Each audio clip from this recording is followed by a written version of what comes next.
Olá, salve, salve, muito bom dia. Tá começando aqui pela PAN mais uma edição da nossa revista radiofônica. Informação, prestação de serviço, entretenimento, tudo isso no papo dessa quinta-feira, 2 de maio de 2019. Tiro, porrada e bomba. Enquanto Maduro acusa a oposição de querer guerra civil na Venezuela, Juan Guaidó faz novo apelo a militares e diz que haverá protestos todos os dias. A pele que habito. Campanha retrata Machado de Assis negro e pede mudança em livros. A culpa é da Amélia. Seu Jorge é condenado a pagar R$500 mil por uso indevido da música. Vejam vocês. Mania de peitão é armação de silicone. Mania de peitão, oh, mania de peitão. Mania de peitão é armação de silicone. Nunca vi fazer tanta exigência. Vem fazer o que você me faz. Você não sabe o que é consciência. Não vê que eu sou um pobre rapaz. Aí o trecho polêmico, né? Envolvendo aí a citação, a menção, né? Da música Amélia, do Mário Lago, né? Mário Lago. Ai, meu Deus, que saudade. Esses são alguns destaques do Morning Show, que está apenas começando, e você aí é o nosso convidado de honra, o nosso convidado especial. Você pode nos assistir também em imagens. Daqui a pouquinho eu dou o caminho das pedras. Facinho. Vamos lá, Paulinha, bom dia. Qual é a nossa hashtag de hoje? Quero saber. Edgar, bom dia. Estou aqui com previsões para vocês. Você tá meio... Paula sensitiva. Meio astróloga. Paula sensitiva prevê o quê? Vamos discussão. mudar a trilha, assim, sei lá, vou colocar uma coisa meio... Ou em alguma coisa. Prevejo discussões. Prevejo fervura. Prevejo a temperatura subir nesse programa e por isso hoje a nossa tag será... Mãe Carvalho. Hashtag Morning Pega Fogo, Edgar! Ah, meu pai do céu. Pode usar meme, pode usar gif, pode mandar também a sua opinião aqui no Twitter pra gente colocar a nossa tag entre os assuntos mais comentados deste país. Hashtag Morning Pega Fogo. Olha aqui, você pode interagir também pelo WhatsApp. O nosso WhatsApp é o 11 931 7009. Pode entrar nas discussões, nos temas aqui do programa, tá bom? Que estarão em pauta. Reflita com a gente, comente o que você bem entender. 11 931 7009. Lembrando que você deve mandar pra gente mensagens em vídeo, tá bom? Você pode nos acompanhar pelo aplicativo da PAN, também pelo nosso portal jp.com.br, também em nossa transmissão em nosso canal no YouTube e também nas mídias sociais. Estamos no Instagram e no Facebook. Todos convidados a passarem a próxima hora e meia colados aqui na PAN, porque o Morning Show tá só começando.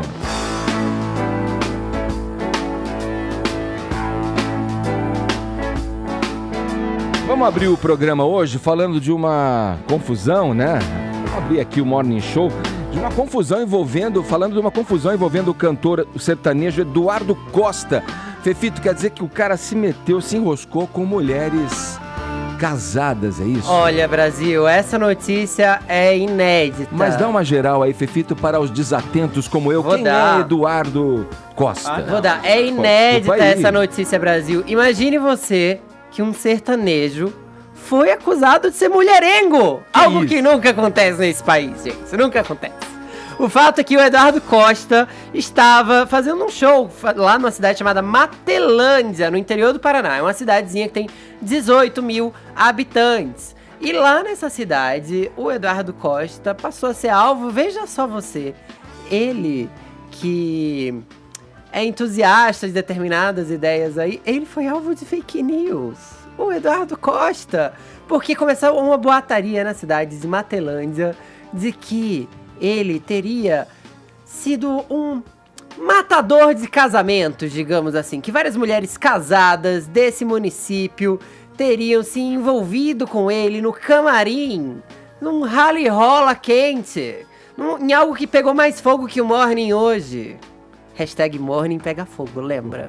O fato é que o Eduardo Costa foi acusado de sair com mulheres casadas e fazer uma farrinha com elas em seu camarim na cidade de Matelândia, Uma das mulheres casadas que foi apontada pelos rumores é casada, inclusive, com o secretário-geral da prefeitura do município e da cidade vizinha de Medianeira também, onde aconteceu o show, na verdade. A Matelândia fica bem do lado.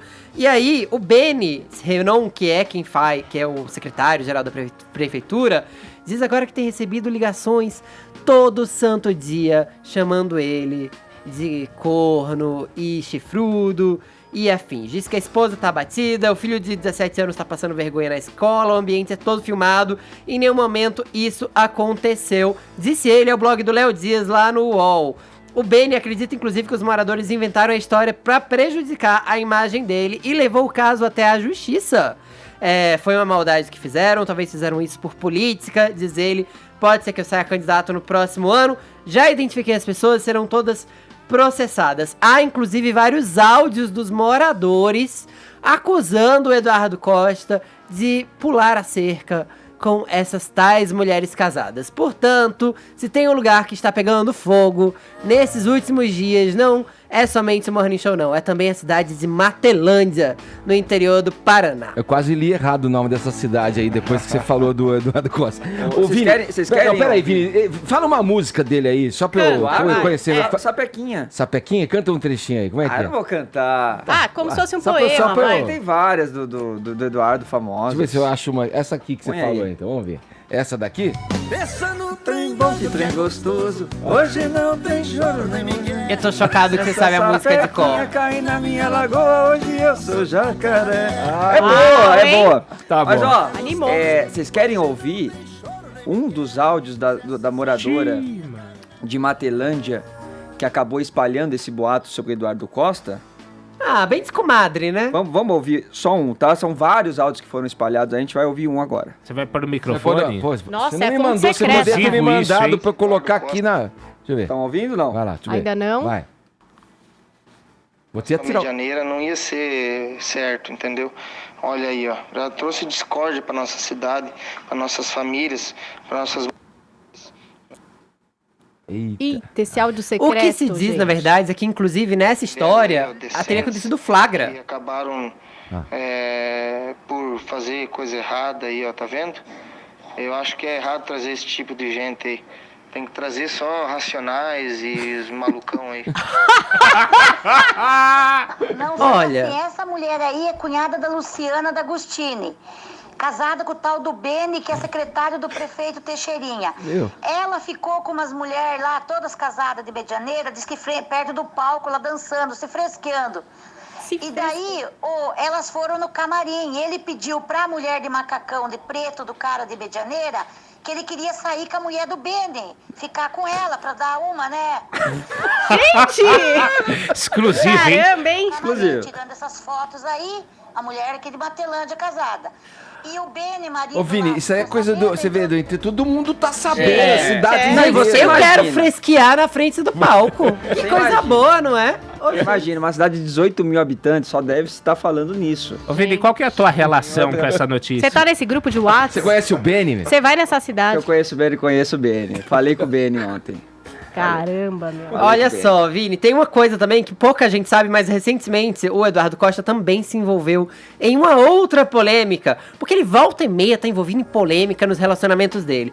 Ele recentemente deu o que falar porque ele expulsou, vamos dizer, entre aspas, ele pediu para a namorada sair de sua casa, a Vitória Vilarim, pra poder abrir espaço pra sua ex-esposa, a Lilian Araújo, e a filha do casal. Então ele resolveu ainda reatar um relacionamento e abrir mão de outro. Então ele fez um troca-troca. Eduardo Costa, como sua vida amorosa é muito difícil de acompanhar, você está convidado a vir ao Morning para falar sobre o assunto e dizer se é verdade ou não que você foi pego no flagra, com a boca na botija, junto dessas mulheres que estavam fresqueando na beira do palco, como diria essa moradora. Ô moradora, fresquear é bom.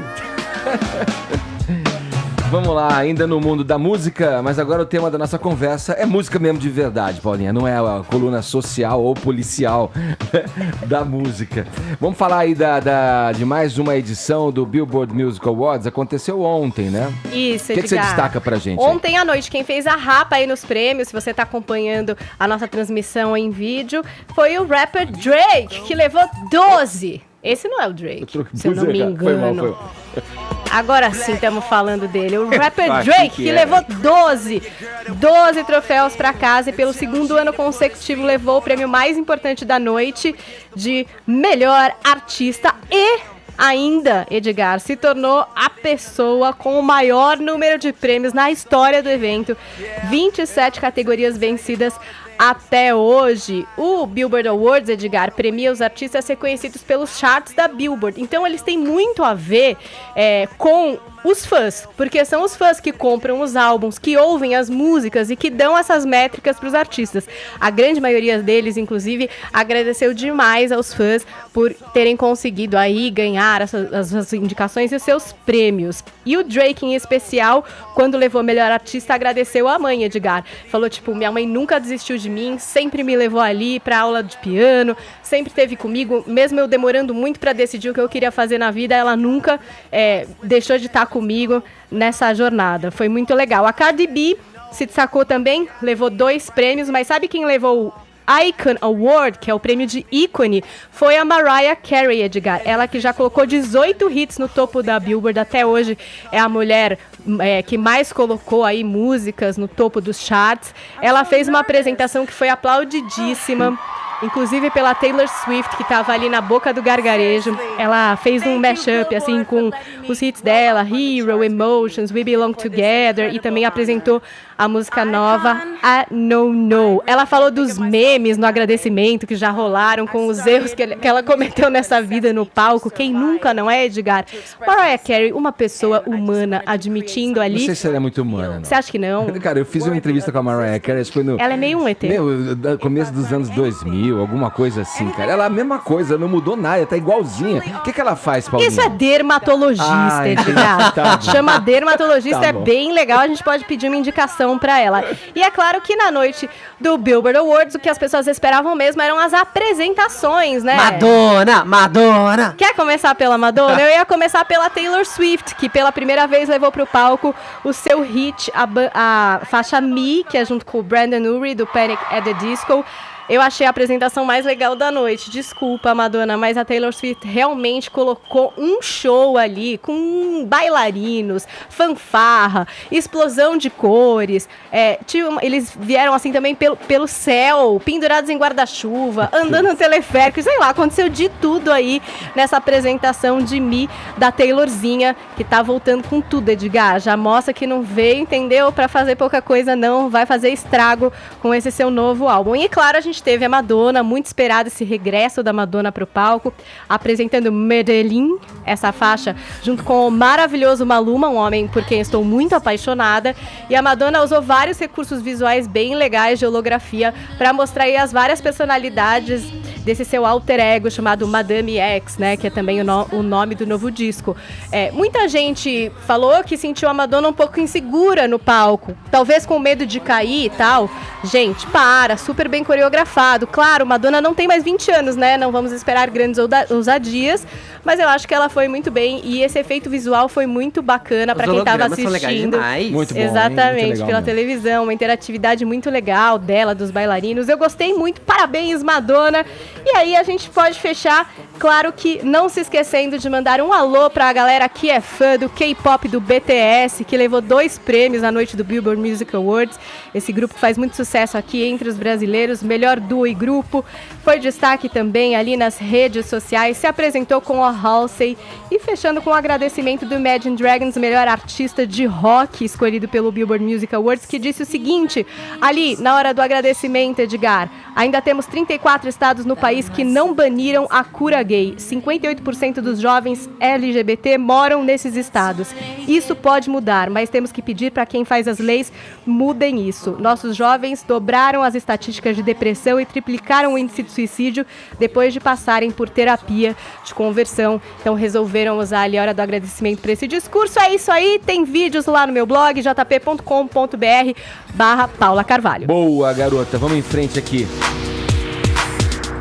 Falar de um outro assunto que está agitando aqui as redes sociais. Uma campanha da Faculdade Zumbi dos Palmares recriou a foto clássica do escritor Machado de Assis. Vamos aí, qual é a polêmica, Vini, relacionada a essa essa campanha da Faculdade Zumbi da Faculdade Zumbi dos Palmares, que recriou a foto clássica do escritor Machado de Assis, autor dos clássicos Dom Casmurro, autor do clássico também Memórias Póstumas de Brás Cubas, para tentar, Edgar, fazer um resgate do que seria a tom de pele original do Machado de Assis. Então eles acabaram escurecendo mais a pele do Machado de Assis daquilo que a gente costuma ver nos retratos oficiais do Machado nos livros. Para fazer esse resgate, eles se basearam aí em fotos do autor, um pouco mais velho, e lançaram a campanha Machado de Assis Real. A nota da instituição Zumbi dos Palmares diz que o racismo no Brasil, Edgar, escondeu quem ele era por séculos, e que a foto oficial reproduzida até hoje muda um pouco aí a cor da pele dele, distorce os traços e também rejeita a sua verdadeira origem. Segundo a faculdade, então, infelizmente, Machado de Assis foi embranquecido para ser reconhecido.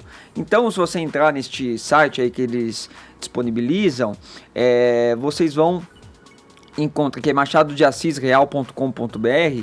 Eles vão pedir para vocês baixarem a foto certa e colar sobre a foto errada nos livros. E com isso eles pretendem corrigir aquilo que eles consideram como a maior injustiça racial da história. Também já foi criado aí pelas pessoas um abaixo-assinado, né, para as próprias editoras fazerem esse trabalho aí de substituição desta imagem. E aí também falaram de outros autores, como o Lima Barreto, que também teria a pele um pouco mais embranquecida aí nos livros. Alguns antropólogos, né, Edgar, afirmam que isso se deu porque os pintores da época diziam que tinham uma dificuldade de retratar a pele negra, né? Não sei se é verdade, se era isso mesmo. Parece que não, né? Parece que então, não. assim, ou sei se lá. Era uma questão um pouco mais moral, um pouco mais da questão do racismo mesmo. Agora, também teve quem criticou aí a campanha da Faculdade Zumbi dos Palmares, com aquela história, né, de que a cor do autor não importa, Sim. O que importa é a genialidade dele, que se trata de mais uma patrulha, e que também todos sabem que o Machado de Assis é negro, não precisa ficar explicando. Mas a intenção da Faculdade Zumbi dos Palmares é mostrar o Machado de Assis real. Né, então, Vini, eu acho que a importância é histórica mesmo, porque quando eu li esses clássicos aí que você mencionou, por exemplo, na época de escola, eu não tinha noção que o Machado de Assis era negro. Não tinha. Não, porque essa informação não é falado. Vinha. A foto que a gente está vendo aí, que se contrapõe uma à outra, me parece, a questão da primeira foto ali, que aparece um Machado de Assis um pouco mais claro, ela é mais próxima a uma gravura. E a luz que incide sobre a imagem dele torna o nariz, por exemplo, observem lá, mais afinado, diferentemente da outra foto, a foto, né, mais real, né, realista, não parecendo uma gravura, com um nariz mais tipicamente da raça negra. Eu andei dando uma olhada em umas outras fotos do Machado de Assis. Eu separei aqui, viu, Ed? Separei. A gente pode mostrar, Murilo? Fotos dele mais novo. Isso, mais velho. Tem essa aqui. E tem uma mais nova com cabelo maior também, que dá pra conferir ali. Pode passar, Murilo. De uma forma mais clara os traços da raça negra. Então, né? essas fotos Ele é mestiço, né, Vini? Isso. Essas fotos mais do Machado um pouco mais velho foram as fotos que esses pesquisadores da Faculdade Zumbi dos Palmares se basearam para fazer esse novo retrato. Acho que você está falando dessa, né, Ed? Tem uma mais nova ainda, que ele está sentado em uma escrivaninha. Que ele tá um pouco mais novo. Mas enfim, de fato, existe uma grande diferença, né, daquilo que se coloca nos livros. Vamos lá, vamos falar. Sempre um prazer aí comentar uma não notícia, né? A ideia aqui, pelo que me parece, é enegrecer a imagem do Machado como se a versão consagrada da foto, isso que é o importante, como se a versão atual da foto ela fosse reflexo de uma opressão estrutural que nega a verdadeira personalidade negra do autor. E aí, de certa forma, a gente retoma uma discussão do começo da semana, né, sobre colorismo, né, que é aquela gradação racista conforme a pigmentação da pele dá da matriz negra, né? Então do mulato ao negro retinto.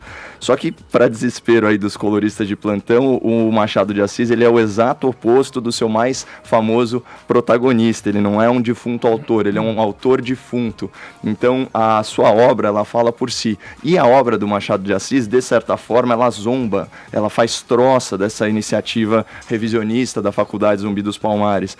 Porque o Machado de Assis, ele foi um expoente do realismo na literatura. Portanto, ele prezava pelo relato preciso da realidade. Ele deixava o juízo de valor, seja ele moral, social ou político, para o melhor discernimento do leitor, que sempre era brindado aí com doses cavalares de ironia. Eu queria recomendar aqui para o ouvinte da Jovem Pan a leitura do breve capítulo 68 das Memórias Póstumas de Brás Cubas, né?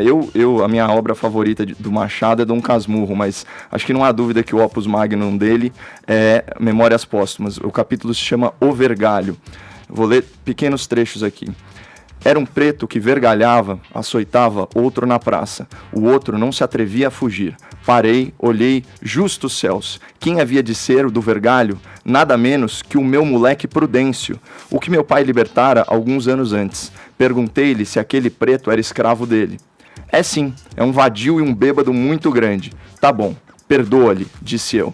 Aí o narrador ele segue compartilhando com o leitor a sua reflexão.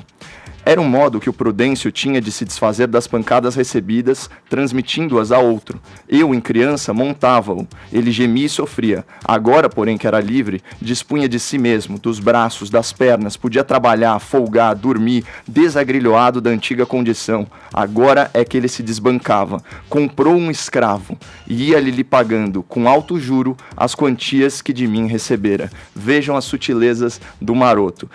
Eu fico arrepiado, porque o Machado de Assis, essa obra é uma obra de 1881. Machado de Assis era um abolicionista, Edgar. E nem por isso ele deixa de retratar a realidade que se apresenta diante dos seus olhos. E aqui você tem dois fatos. Você tem o fato objetivo, né, que negros escravizavam negros quando alforreados. E isso é complexo, porque você tem a fusão da vítima e do algoz na mesma pessoa. E você tem o fato subjetivo, que mostra que o elemento racial, muitas vezes, não era o preponderante na mentalidade escravocrata da época. Como toda relação de poder, você tem um aspecto econômico e até um aspecto psicológico, egóico, como ele bem retrata. Então, o Machado, ele não se rende à narrativa política que lhe era mais conveniente. O compromisso dele é com a realidade e assim ele escreveu as Memórias Póstumas de Brás Cubas. A Faculdade Zumbi dos Palmares está promovendo a vitimização póstuma do Machado de Assis. O Machado, ele intelectualmente se esmerou da melhor forma possível, também como uma forma de ascender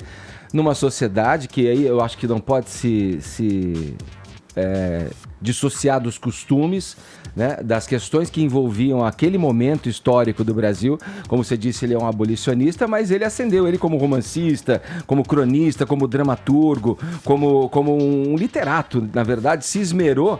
E esse destaque, e essa aceitação do Machado de Assis veio muito em função também do destaque intelectual que ele naturalmente tinha. Sim. Né? Vamos parar para pensar em duas coisas. Aliás, para uma não notícia, a gente tem bastante o que dizer, né? Então, prova-se que temos uma notícia, de fato, aqui. Acho muito curioso que a gente não pense em coisas em contexto. Aliás, se a gente pensa em coisas em contexto hoje, vamos pensar de maneira bem objetiva. Quando você vai ao shopping, quantos negros você vê passeando, assim? Quando você vai a um show muito caro, quantos negros você vê? Quando você tá na banca de revista, quantos negros você vê nas capas? A gente está acostumado a ver um mundo em que negros são muito invisibilizados. O caso do Machado de Assis, convenientemente não ser citado como negro, diz muito sobre o país que a gente vive. Muito provavelmente, boa parte das pessoas que estudou Machado de Assis não teve essa informação. Eu não tive essa informação. Muita gente não teve essa informação de que ele era negro. E por que isso era relevante? Isso era relevante, inclusive, para pensar o contexto da época. Não dá para hoje, com os olhos de hoje e olhos de privilégio de hoje, achar que alguém, por ser abolicionista numa sociedade extremamente racista e que recém aboliu a escravatura e que estava cheia de homens racistas ao seu redor, poderia ascender sem fazer o jogo social. Aliás, um jogo continua sendo feito até hoje. O Machado de Assis não podia militar sozinho. A militância dele já era a própria existência, já era seu próprio intelecto. Sinceramente, eu, pra variar, continuo chocado com a quantidade de drama que se faz quando a gente aponta algo óbvio. O Machado de Assis era negro, ponto. Por que problematizar isso de maneira que deponha contra ele? Eu acho que é, mais uma vez, falta de empatia com a comunidade negra, mas, enfim. Tanto de mimimi nas redes sociais sobre o assunto só me deixa chocado. Que bom que o Machado de Assis era negro. Que bom que a gente tinha que um negro era um dos maiores escritores que a gente já teve nesse país. Olha, ao contrário de vocês, eu sempre tive acesso a essa informação relativa ao tom de pele dele. Na verdade, eu imaginava, aliás, pelo que eu lia, ele era mulato. Né, porque ele sempre é descrito nas biografias como um cara mestiço, né, já que a gente está falando de colorismo.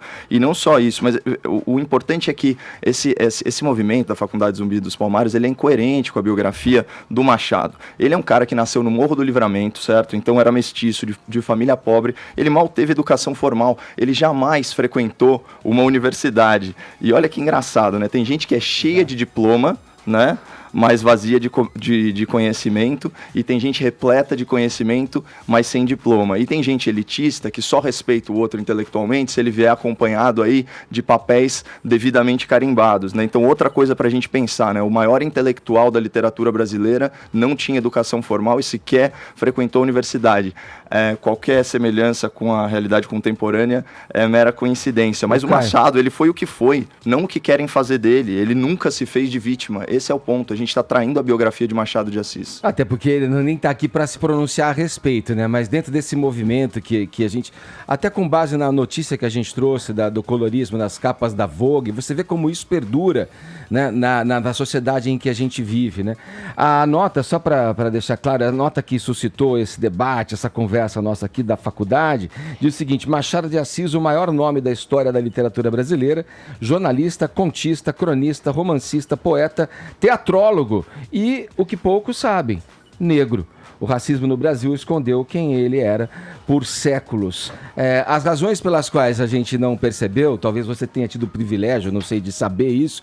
Tem a foto, acompanhando. Ele claramente não é um homem branco. Durante a tua época de escola, mas assim, a gente que lia na infância, no chamado grupo escolar ainda, eu que estudei em escola pública, a gente não tinha essa informação. E a foto, pra gente, parecia até de um aristocrata ali, né? De uma pessoa, né? De um rico, enfim, de uma pessoa ascendente na sociedade, enfim. E houve casos anteriores, como a campanha da Caixa Econômica Federal, que retratou ele com branqueamento e que foi duramente criticada. Exatamente, uma campanha da Caixa Econômica que foi divulgada em 2018 e que recebeu muitas críticas por retratar o Machado de Assis com a pele mais clara. Então são esses tipos de erro, Caio, que às vezes fazem com que outras instituições pensem, puxa, será que não é importante a gente falar disso? Talvez seja. Então a gente tem um lado positivo aí, né? Agora que todo mundo sabe que ele é negro, tomara que ele seja mais lido. Agora 10 horas 30 minutos, horário de Brasília. Jovem Pan Morning Show. Jovem Pan Morning Show.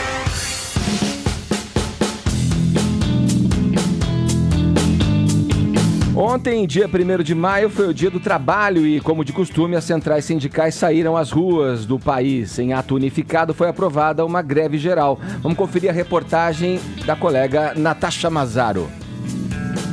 Centrais sindicais convocam greve geral para o dia 14 de junho contra a reforma da Previdência. O anúncio foi feito na celebração do Dia do Trabalho, no Vale do Anhangabaú, região central da capital paulista. Pela primeira vez, a Força Sindical e a CUT atuaram juntas no tradicional ato de 1º de maio. O presidente da Central Única dos Trabalhadores, Wagner Freitas, avalia ser muito importante a união das centrais sindicais na luta contra as mudanças na aposentadoria. Fazer um 1º de maio unificado, chamar unificadamente uma greve geral, é um processo de organização bastante grande. Isso se dá para defender os trabalhadores brasileiros. Nós existimos para defender os trabalhadores e a nossa unidade se dá em prol da defesa dos trabalhadores. Elas continuam tendo posições diferentes sobre certas coisas, mas uma coisa unifica todo mundo. No entanto, a convocação da greve geral para junho não é consensual entre as centrais sindicais. O presidente da União Geral dos Trabalhadores, Ricardo Patá, disse não concordar com a paralisação. Pela ótica da UGT, só devemos iniciar esse processo de greve, ainda mais uma greve geral, quando os diálogos forem exauridos. Eu acho que antes de termos esse instrumento constitucional que é a greve, devemos fazer o máximo possível para dialogar e colocar as nossas ideias, para que possamos sensibilizar o governo a mudar o rumo que está tendo até agora. No palco montado no Vale do Anhangabaú, discursaram representantes das centrais sindicais e políticos, inclusive o ex-prefeito de São Paulo, Fernando Haddad. O petista, que disputou e perdeu a última eleição presidencial para Jair Bolsonaro, criticou a atual gestão e afirmou que o Brasil sofre com um desgoverno. A celebração do Dia do Trabalho começou às 10 horas da manhã e teve shows de vários artistas, como Leci Brandão, Roberta Miranda e Ludmilla. De acordo com os organizadores do evento, cerca de 50 mil pessoas passaram pelo ato ao longo do dia. Tá aí, vamos a Brasília conversar com Zé Maria Trindade. Trindade, em que medida essa pressão aí de algumas entidades e partidos políticos de não aprovação da reforma da Previdência joga água aí nas pretensões do governo? Bom dia. É isso, muito bom dia, Edgar, bom dia a todos. Parabéns aí aos bravos trabalhadores da comunicação, os operários da comunicação aqui. Estávamos aqui ontem ao vivo, viu, Zé? Pois é, isso aí. Olha, Edgar... tem gente que não tava, né, Zé Maria? Tava de sunga no Paranoá, Zé? Não se faça de bobo, não. Tava nos Pingos nos Is, ontem fizemos uma entrevista boa com o ministro Sérgio Moro. Saiu bem, Zé, saiu bem. Pois é, tem um álibi. Aliás, Edgar, eu acho que a vinda a Brasília aqui de alguns parlamentares, eu fico me perguntando por que luta tanto por um mandato, eu acho que é o álibi. Chega terça-feira, tchau pra família e tal, vem pra cá, só volta na quinta-feira. Mas olha, Edgar, Brasília é um bom álibi. A situação é a seguinte, eu fico muito desconfiado quando adversários históricos se unem sem uma pauta clara e sem um objetivo que seja o bem comum. É o caso, né? São sindicalistas, sim, mas adversários ferrenhos, como quem disputa um mercado. E esse mercado é exatamente o trabalhador e sua contribuição social. Então, há uma união inédita dessas centrais sindicais. Elas têm objetivos diferentes, ideologias diferentes, estão agora unidas contra exatamente a reforma da Previdência. A CUT, ela tem hoje um pé muito forte, ela não foi criada para isso, mas tem um pé muito forte no sindicalismo do serviço público. É o setor que será atingido pela reforma da Previdência, né? O setor que tem ali gorduras a serem queimadas, alguns privilégios, salários mais altos, e esse é o objetivo. Então, houve ali uma união. Agora, essa história da greve geral está sendo avaliado aqui como uma dificuldade grande, inclusive, para as centrais sindicais. Não há uma união total das centrais sindicais em torno da greve, mas o segredo deles é tentar paralisar o transporte coletivo. A CUT ainda domina boa parte do transporte coletivo. Parando o transporte coletivo, aí é covardia, não é greve, é impedimento de deixar o trabalhador ir para o seu trabalho, para o seu serviço, né? Então, essa greve geral ainda não está formatada, ainda não está definida, mas é apenas uma ameaça. Repito, esta união provoca arrepios. Tá certo, Zé. Obrigado pelas informações. Bom trabalho aí em Brasília. Abração. Muito bem, obrigado. A própria reportagem da Natasha Mazzaro, né, mostra essa divergência entre as lideranças aí com relação a fazer ou não a greve. Mas aqui na PAN a gente discute sobre a importância da reforma da Previdência. A gente está mostrando depoimentos de entusiastas da reforma ao longo da nossa programação. Agora a gente ouve Humberto Barbato, ele é presidente executivo da ABNI. Vamos ouvir. Eu entendo que a reforma da Previdência ela é fundamental, não só pelo lado fiscal do governo, para que possa se resolver uma série de problemas de contas públicas, mas ela é fundamental para que a gente possa ter novamente uma previdência confiável. Porque no momento atual, ninguém sabe exatamente por quanto tempo ela vai subsistir da forma como nós estamos vivendo. Além do que, ela, além de dar uma nova injeção de confiança na economia do país, ela também vai gerar uma melhor, um equilíbrio melhor no sentido de justiça, porque na realidade nós temos brasileiros hoje de diferentes categorias. Então há necessidade de se promover essa reforma, afinal, as leis também envelhecem. Assim como nós temos que inovar nos produtos que nós lançamos para o consumidor, assim também uma série de leis devem ser modificadas para se adaptar ao novo momento que a gente vive, enfim, aos novos costumes que a gente vive e ao próprio fato de que, felizmente, a expectativa de vida do brasileiro está subindo. Então há uma necessidade, sim, de uma reforma na Previdência por todos esses aspectos. Pelo aspecto econômico, pelo aspecto fiscal, pelo aspecto de justiça social. Enfim, há necessidade de uma renovação. Nova Previdência. Justa para todos. Urgente para o Brasil. E você pode entrar nesse debate com uma linha exclusiva para você falar sobre a reforma da Previdência. O 11 97465 1630. Mensagens em vídeo, certo? Vamos em frente aqui. Após mais um dia de protestos na Venezuela, nessa quarta-feira o chavista Nicolás Maduro acusou a oposição, sob a liderança do autoproclamado presidente Juan Guaidó, de fomentar o início de uma guerra civil. Maduro voltou a chamar os líderes opositores Guaidó e Leopoldo López de golpistas e disse que os dois são marionetes do presidente americano Donald Trump. O segundo dia consecutivo de protestos somou uma morte e mais de 50 feridos. Vini, vamos lá, mais um dia com cenas lamentáveis, a gente vendo aí pelo noticiário. Após tudo o que aconteceu na terça-feira, Vini, vamos lá, a gente mostrou aqui esse blindado passando por cima, né, de um manifestante ali. Oi? Temos aqui de novo a imagem também para mostrar para quem nos acompanha pela internet, né, do blindado atravessando aí as pessoas. Campeiro ali, uma divisória das pistas e passando, né, indo por cima da multidão por cima ali. Das multidões, né, Edgar, que protestavam aí contra o governo de Nicolás Maduro. E o que chamou a atenção, Ed, foi uma declaração de Pepe Mujica, ex-presidente do Uruguai, e que é hoje uma das figuras mais emblemáticas e idolatradas pela esquerda. Ele participava de um ato político e um repórter resolveu perguntar para ele sobre a situação na Venezuela e especificamente sobre esse episódio dos blindados passarem por cima das pessoas. Vamos ver o vídeo do que ele respondeu, Edgar.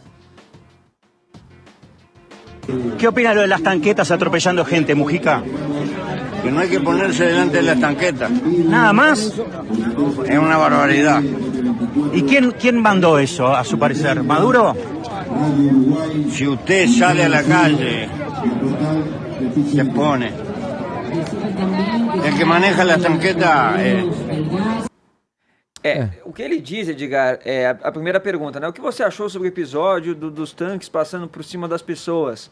Ele responde, eu acho que as pessoas não deveriam se colocar na frente dos tanques, né? E depois o repórter pergunta, mas você acha que foi o Maduro que enviou esses blindados? E aí ele não responde isso, prefere falar, a partir do momento que as pessoas saem às ruas, elas se expõem. Né? Então, isso foi interpretado, primeiramente, como uma defesa, portanto, do que Nicolás Maduro tem feito e também culpando as pessoas que estavam ali na rua protestando e se manifestando. São vítimas, né? E que são as vítimas, com certeza. Depois, o Mujica deu uma outra entrevista, Edgar, tentando explicar mais ou menos o que ele disse. E aí o que ele falou? Que na verdade na Venezuela todos estão loucos e levar tanques às ruas é um disparate. Aí já mudou um pouco a história, já fez ali uma crítica, né? Esse comentário foi horas depois desse vídeo aí que nós vimos, quando ele conversou com o jornalista Leonardo Sarro. E ele falou que quando ele diz que não se pode colocar à frente dos tanques, quando as pessoas não se podem colocar à frente dos tanques, é porque você não sabe quem está controlando esses tanques. Porque pode ser muito perigoso, porque estão todos loucos ou desaforados. Né? Então ele diz que tem que ter em conta que a gente nesse mundo que pega um caminhão e sai atropelando multidões, e isso é um perigo. E finaliza dizendo que ele não está justificando nada, só está falando sobre educar pessoas. E o Mujica também complementou falando que o que estão fazendo na Venezuela é uma selvageria. Então são dois momentos bastante distantes aí das falas de Pepe Mujica, né, Edgar? Não sei se na primeira ele se arrependeu do que ele falou, ou ele não conseguiu... Sei lá, vai saber. Mas é nítido que o blindado, ele pula o canteiro, passa por cima. Não tem ninguém se postando na frente e pedindo a passagem. Ali a gente tá vendo. A gente tá vendo a imagem. Vem um segundo blindado, dá marcha ré. Como se fosse uma perseguição, né? Como se fosse uma perseguição. Outro pula o canteiro. As pessoas não estão se jogando à frente dos tanques, né? O tanque tá indo em direção às pessoas. Agora, o Guaidó também está sendo criticado, né? A gente estava conversando aqui, Paulinho, antes do programa começar. Por se antecipar, por se precipitar, na verdade, com relação a esses atos, expondo ali os seus simpatizantes, as pessoas que na liberdade ali, com a tutela de pedirem a liberdade, né, em busca da liberdade, expondo esses cidadãos venezuelanos a esse tipo de situação, né? Eu acho difícil julgar, né? Porque nós não estamos com a nossa própria liberdade ameaçada.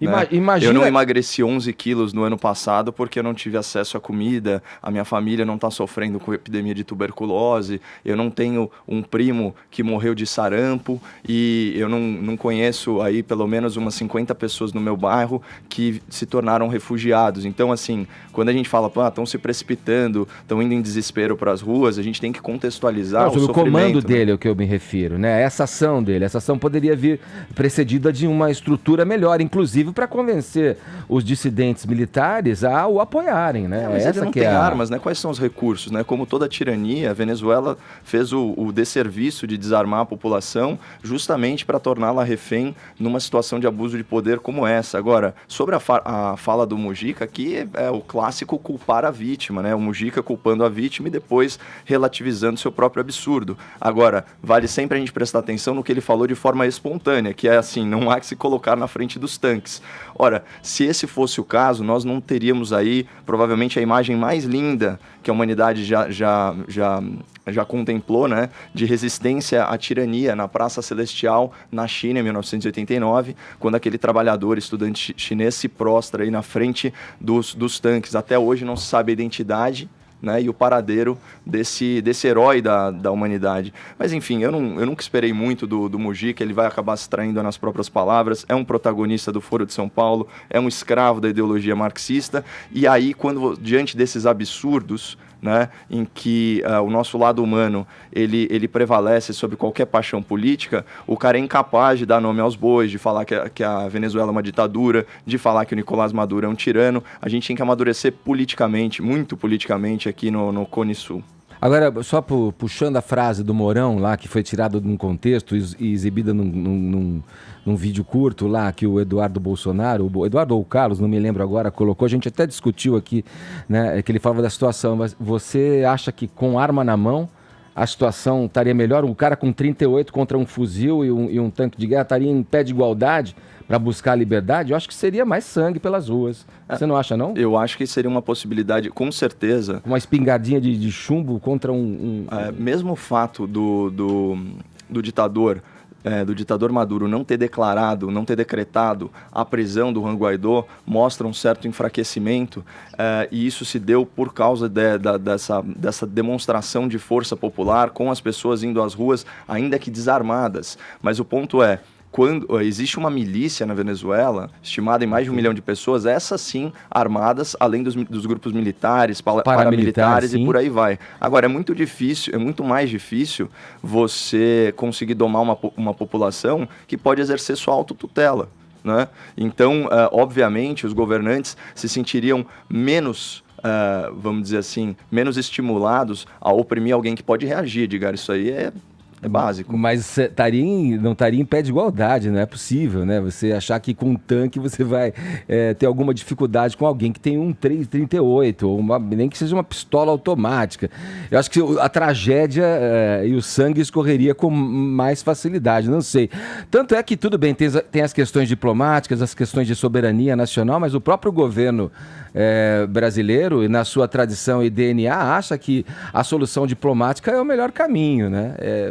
Por isso que o Brasil ainda não tomou partido, ou se tomou partido, foi o de não meter a mão e não fazer uma intervenção, não apoiar uma intervenção militar na Venezuela. Vamos girar o assunto aqui no Morning Show, vamos falar agora, deixa eu me ver aqui, a ilustração da capa da edição de maio da revista Piauí tá dando o que falar. Agora eu tô conseguindo concretizar aquela tua previsão no início do programa. Isso aí, gente. Hoje é só treta nesse programa. Cadê os refrescos? Dá uma olhada aí, olha, nos nossos monitores. Você que nos acompanha em imagens, a capa da edição número de 152 da revista Piauí, agora do mês de maio, traz ali uma ilustração com o presidente Bolsonaro em um longo afago com o Olavo de Carvalho, né? A ilustração ali mostra. E vocês conseguem... beijando a boca. Beijando a boca, beijo de língua ali, com lábios entrelaçados. De língua já é sua imaginação. Sua imaginação. É o lábio se tocando, aí dizer, também. Calma. Não precisa colocar essas fantasias pra fora. Deixa eu saber. Vocês sabem que é um beijo longo. Por que vocês sabem que é um beijo longo? Porque é que nem beijo de novela, que se toca o lábio não é uma bitoca, o lábio encaixa no outro. Nada disso, porque a cinza do cigarro de Olavo de Carvalho já está longa e quase caindo. Então é um beijo que durou muito. Detalhes. Tem que observar. Observou. Mas vamos lá. Tá lá, como falei, já descrevi a capa para quem está nos acompanhando somente em áudio, em som. Nas redes sociais tem gente elogiando a capa, teria sido uma boa sacada, já que Bolsonaro e Olavo são conservadores e já foram acusados de ser homofóbico e tal. Por outro lado, teve gente que não gostou nada disso. Um tuiteiro questionou, aspas aí. Então, para a revista Piauí, chamar alguém de gay é ofensa?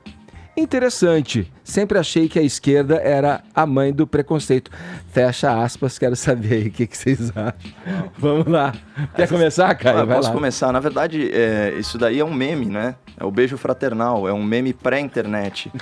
A origem dele é em 1979, lá em Berlim. Você teve o Brezhnev, né, que era o secretário-geral do Partido Comunista Soviético, visitando a Alemanha Oriental.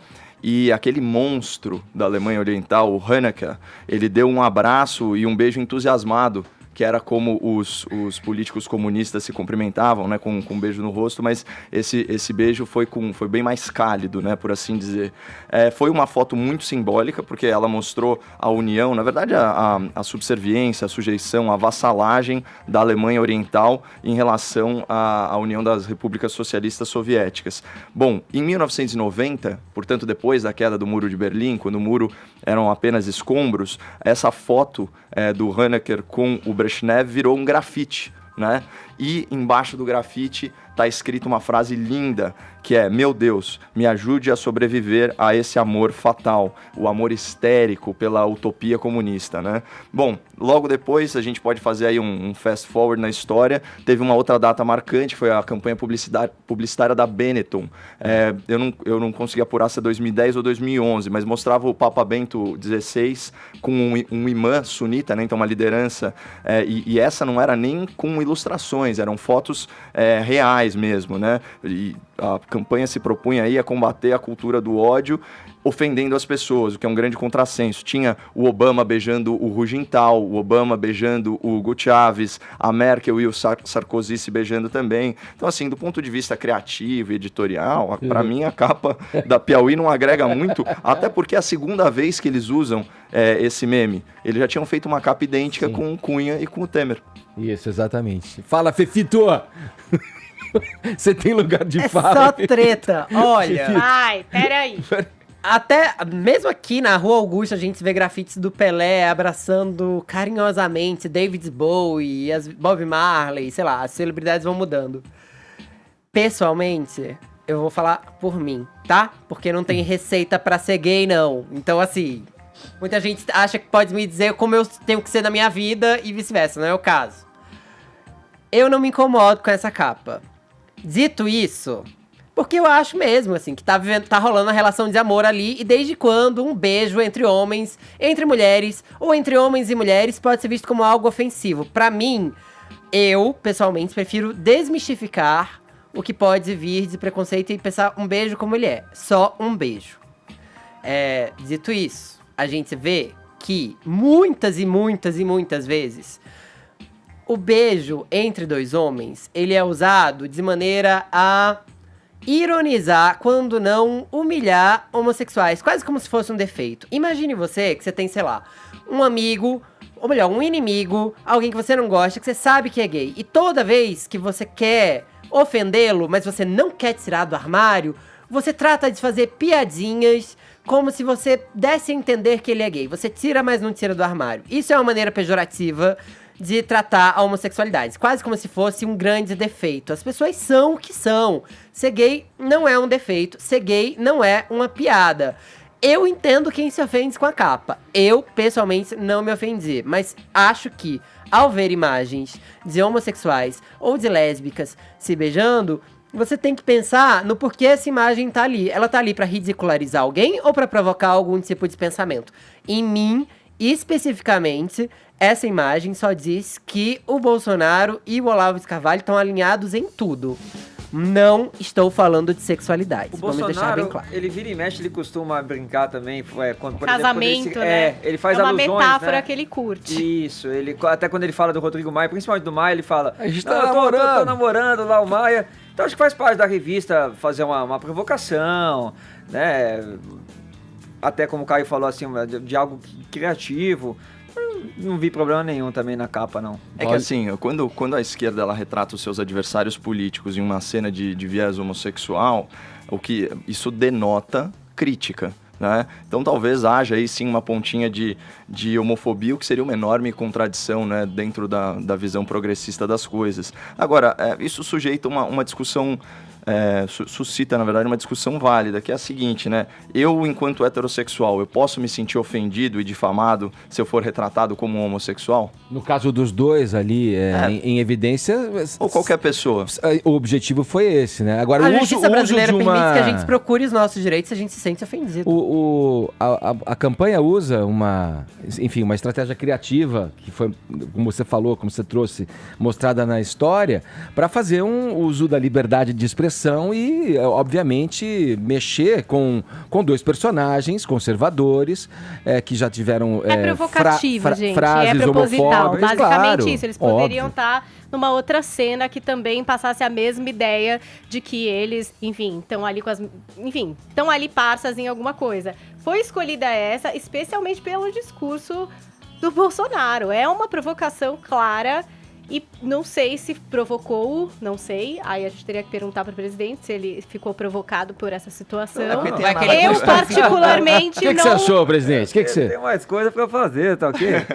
É que tem a narrativa política... E não teria problema nenhum. Qual seria o problema? Então, eu não veria problema nenhum se me colocassem com a Ana Caroline Campaiolo dando um beijo na boca na capa de qualquer lugar. Melhor beijar o Olavo. Não veria problema nisso. Entenderia como uma...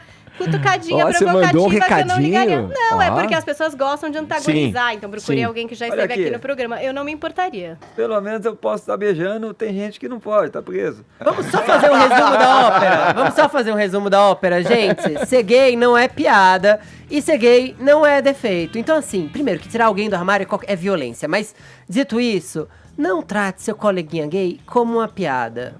Ô, presidente, aproveita aí, dá a hora certa, já que você participou da discussão aqui com a gente. Inclusive, quero almoçar com você hoje, hein, Vitor? Você quer almoçar comigo? Ah, tá bom, vambora, tá ok? 11h02, horário de Brasília. Jovem Pan Morning Show. A importância da reforma da Previdência, a Jovem Pan está exibindo todos os dias aqui ao longo da nossa programação depoimentos de entusiastas da reforma. E agora é a vez da gente acompanhar o depoimento do ouvinte da Pan. Olá, eu sou Jonathan Castellano de São Paulo, capital, e eu sou totalmente a favor da reforma da Previdência. Qualquer sistema que gaste mais do que arrecada não sobrevive. Qualquer pessoa de bom senso sabe que tem que viver dentro dos limites de seus ganhos. E não é o que está acontecendo hoje. Se o sistema continuar como está, vai quebrar. E aqueles que estão hoje lutando para manter as coisas como são, dizendo que são direitos adquiridos, precisam ficar atentos, porque o dia que a Previdência quebrar, ela vai ser totalmente democrática, ela vai quebrar para todo mundo. Tá aí, você pode entrar nessa discussão com a gente aqui na Jovem Pan por uma linha especial, que é o 11 97465 1630. Vamos aqui em frente no Morning agora, sabendo como tá a nossa hashtag aí, Paulinha. Como é que tá o Morning Pega Fogo? Olha, Edgar, está em terceiro entre os assuntos mais comentados deste país. Olha aí, beleza. Gostaria de dizer que não escolhi nenhum tweet hoje. Temos grupos se formando, torcidas organizadas no nosso Twitter, que você só poderá acompanhar se entrar na tag e conferir aí o que os nossos ouvintes estão postando em hashtag Morning Pega Fogo, Edgar. Misteriosa, né? Misteriosa. Quis fazer um mistério aqui, não sei se deu certo. Vamos em frente, vamos em frente.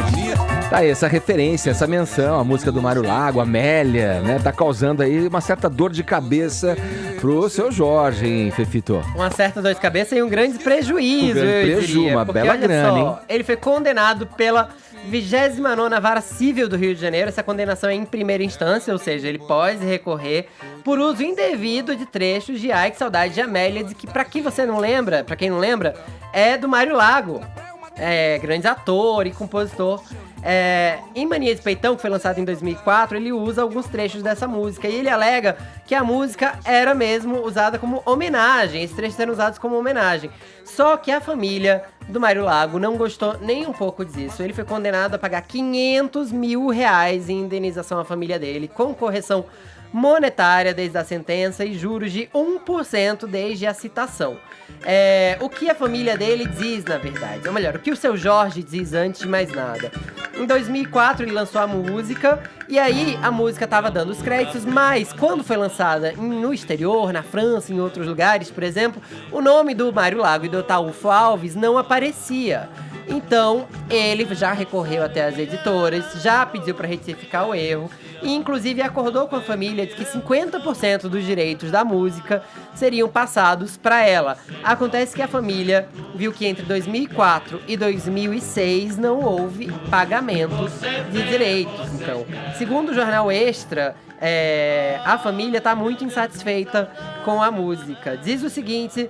A advogada da família do Mário Lago, que chama Débora Steinsberg. A mágoa é brutal. Os herdeiros me disseram, meu pai, se estivesse vivo, estaria estapeando a gente por transformar a beleza de uma letra como Amélia, a colocando nesse tipo de música.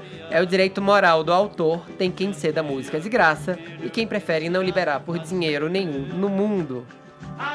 O seu Jorge não se manifestou depois dessa decisão, que provavelmente ele vai recorrer, já que era em primeira instância, mas a família vai a cabo com isso e quer esses R$500 mil, que podem aumentar ou diminuir na próxima decisão. Eu não sei, eu considero uma boa homenagem, na verdade. Eu acho que dava pra tentar um acordo aí entre as partes. Mas se a família acha que tem um saldo devedor, eu acho que o seu Jorge tem que pagar mesmo. Pois é, e por que não conversa antes, gente? É sabido que isso aí pode dar um problema de autoral, não é novidade nenhuma, é coisa de, sabe? Vai lá, conversa antes. Você quer fazer essa homenagem? Legal. Vai lá, conversa com a família, explica o que você quer fazer, entende se você deve alguma coisa ao autor da composição. Acho que poderia ter sido, né, um pouco mais fácil aí. Mas enfim. Eles acordaram meio a meio, né? Agora tudo que a música rende de lucro vai metade pra família do Mário Lago. A questão agora é anterior. Ai, paga, seu Jorge, se livra disso. Fica... Essa música já deu polêmica. Até a própria Amélia original deu polêmica, né? Deu polêmica. Deu o que falar, né? Da submissão da mulher, essas questões relacionadas. Eu gosto de sofrer. Eu não ligo se não tenho o que comer. Eu faço o meu serviço aqui. Tipo, teve muita polêmica já em cima disso. A própria música original. A Amélia virou adjetivo, inclusive, exato, né? A Amélia virou adjetivo pra escrever muita coisa. Agora, Mania de Peitão também é uma música bem polêmica, a julgar pelo seu título, mas eu acho que isso é conversa pra outro dia. Vambora. Agora 11h18, horário de Brasília. Jovem Pan Morning Show. Em entrevista ao programa Os Pingos nos Is, aqui da Jovem Pan, o ministro Sérgio Moro voltou a defender a permanência do Conselho de Controle de Atividades Financeiras na pasta da Justiça e Segurança Pública. A reportagem é do Afonso Marangoni. O ministro Sérgio Moro voltou a defender a permanência do Conselho de Controle de Atividades Financeiras na pasta da Justiça e Segurança Pública. A declaração ocorreu depois que um grupo de parlamentares defendeu a ida do COAF para o Ministério da Economia. Em entrevista aos Pingos nos Is, exibida nesta quarta-feira, Moro disse que o ministro Paulo Guedes não quer o Conselho porque tem outras preocupações. O ministro afirmou que o COAF é uma ferramenta importante no combate a crimes. E hoje em dia, para se combater corrupção, crime organizado, é essencial se pensar na lavagem de dinheiro. A estratégia básica é, não basta prender o criminoso, mas asfixiar também economicamente a atividade do crime organizado. Falando sobre o projeto anticrime que tramita na Câmara dos Deputados, o ministro disse querer que o Congresso seja parceiro. Nós entendemos que é um projeto consistente. Agora, a nossa parte também, a parte do nosso trabalho é convencer os parlamentares, né, do acerto, e o Congresso tem o seu tempo, né? Claro que nós gostaríamos aí que isso fosse votado o mais breve possível, mas nós temos que respeitar, é um novo Congresso, assim como é o novo governo. O ministro defendeu que a transferência de membros do PCC para presídios federais passou uma sinalização de que o governo vai jogar duro contra o crime organizado. Sobre a possibilidade de, no futuro, ser indicado para o Supremo Tribunal Federal, Moro disse que não estabeleceu nenhuma condição desse tipo quando aceitou o ministério. Não existe vaga no Supremo Tribunal Federal. E quando surgirem essas vagas, quem vai saber como é que vai estar a situação, né? Seja a situação política do país, seja a minha relação com o presidente da República. Então, assim, a minha preocupação é fazer um bom trabalho no Ministério da Justiça e Segurança Pública. Sérgio Moro voltou a criticar a ida de casos que envolvam Caixa 2 para a Justiça Eleitoral. Ele ainda defendeu a necessidade de prisão após condenação em segunda instância para que pessoas poderosas não consigam manipular e levar casos a um processo sem fim. Sobre a condenação do ex-presidente Lula pelo Superior Tribunal de Justiça no último dia 23 de abril, o ministro destacou que a pena foi próxima à aplicada por ele em primeira instância. Moro disse que não gosta de comentar a questão de Lula por acreditar que já fez a parte dele em relação a esse tema. Ele afirmou estar preocupado agora com os desafios do ministério. Sobre só um breve comentário sobre a permanência do Conselho de Controle de Atividades Financeiras, né, o COAF, no Ministério da Justiça, né? O próprio presidente do COAF é a favor, né? O ministro da Justiça, o ministro Sérgio Moro, também é a favor. E, segundo a entrevista do Moro, o Paulo Guedes não quer mais essa incumbência, né? Então ele não quer que o COAF fique embaixo das asas dele, já está com N desafios, né? Seja do ponto de vista de previdenciário, tributário e de desestatização, né? E olha só que interessante, Edgar, o COAF, né, enquanto órgão, ele registrou ganhos de produtividade, né? Quase um milagre na burocracia pública isso, mas o número de relatórios de inteligência financeira aumentou 25% e o número até de comunicações recebidas aumentou 27%. E é importante lembrar aqui que o COAF, ele foi instrumental no caso Queiroz, né? Então, qualquer mudança administrativa drástica pode ser interpretada como uma interferência indevida do governo na investigação. Ótimo, e tomara que dê sequência, que o Moro vá para cima, através dos órgãos públicos, para cima desse esquema aí, né, de Queiroz e o envolvimento ali de com milicianos na Alerj, no Rio de Janeiro. Tomara que ele siga adiante mesmo com isso. A gente vai finalizando o Morning Show dessa quinta-feira. Posso mandar um abraço? Quem? Eu quero mandar um abraço muito especial hoje para alguém de quem eu sou fã e eu sei que todo mundo que é fã também. Hoje é aniversário do Faustão, que faz 69 anos. É mesmo? Nem falou nada, pô. Gente, ô, louco, Faustão. Esperando, né, peraí. Assim, já sabe, hein, Fefito? assim não vale, meu. Eu quero ir na pizza. Eu quero ir na pizza, Faustão. Quer ganhar um relógio ou comer pizza? Pô, peraí. Vamos lá. Cadê a trilha? Aí, galera, às 11h27, todo mundo convidado pra pizza do Faustão. Hoje lá em casa, hein, meu? Faustão, feliz aniversário, feliz 69 anos. É isso, a gente... Porra, 69, meu! Brincadeira! Tá bem, Faustão, tá bem. Menos sugestivo, hein? Tá bem, emagreceu, tá bem. Lá. Saúde em dia, né? É. Vamos lá, Paulinha, e aí? Quem leva? Aqui no Twitter, quem leva é o Carlitos Maldonado. Me responde aí, Carlitos. É isso aí. É isso aí, meu. E a gente finaliza mais uma edição do Morning Show, agradecendo o prestígio de sua audiência. Amanhã tem mais aqui na PAN a partir das 10 da manhã. Valeu, cuida-se. Hoje é 69, pessoal. Orra, galera. Olha aí o cara. O cara que não vê mais a mulher do lado, meu. Orra. Nossa, tá meio maluco hoje. Você ouviu o Jovem Pan Morning Show.